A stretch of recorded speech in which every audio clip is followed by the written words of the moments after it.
Welcome back to King 5 News. So this is a question that a lot of people wonder now that marijuana is really mainstream in Washington. Where does all that money go? Yeah, when recreational marijuana became legal in 2012, a lot of people thought all the extra money could solve the state's budget problems. But tonight, with the help of Microsoft and Revel Consulting and Microsoft Power BI, we're digging into the data tonight to see exactly where the marijuana excise tax revenue goes. So there's a 37% excise tax on all sales of any product. Here's what the revenue forecasts look like year over year. Thanks to Power BI, we can dig into the data here. 2015, $36 million they thought the state would take in. Last year, they thought it would take in $120 million. Expectations were just crushed. Here's the actual numbers of revenue that came in year over year in that dark color. You can see it's double year over year. Last year, they thought they'd bring in $120 million in tax revenue. $315 million came in, 2.4 times more than predicted in total since the first gram was sold in 2014. So more money is coming in.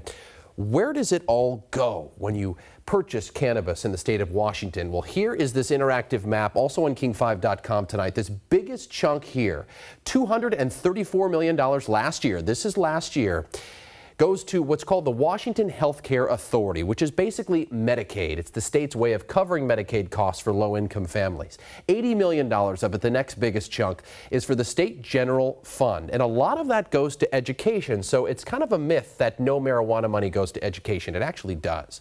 The next biggest chunk, $28 million, goes to the Department of Social and Health Services for substance abuse, education, and prevention programs. Another big chunk here, the Department of Health for similar programs. And a research chunk, a small chunk there, goes to some of our largest universities. So this is where the money goes. How does it compare? $300 million is a lot of money, but when you look at the overall budget picture in the state of Washington, excise tax versus all of the revenue, this big bar here, $22 billion is what the state took in. And this tiny sliver down here is marijuana, $300 million. It's 1.43% of all tax revenue. In the big picture, not going to solve the budget problem in the state. And if you look at the spending, it's a similar pie here on Power BI. You can see the green sliver there shows the amount of money spent by the state. It's just 0.49% of the total budget. So let me show you king5.com, where you can go online tonight and look through these graphs and charts we put together as well. We posted our story. It is live on king5.com right now. You can go through those graphs and charts just like I did on king5.com. I also posted a link on my social media. Mark. All right. Good stuff, Jake. Thank you.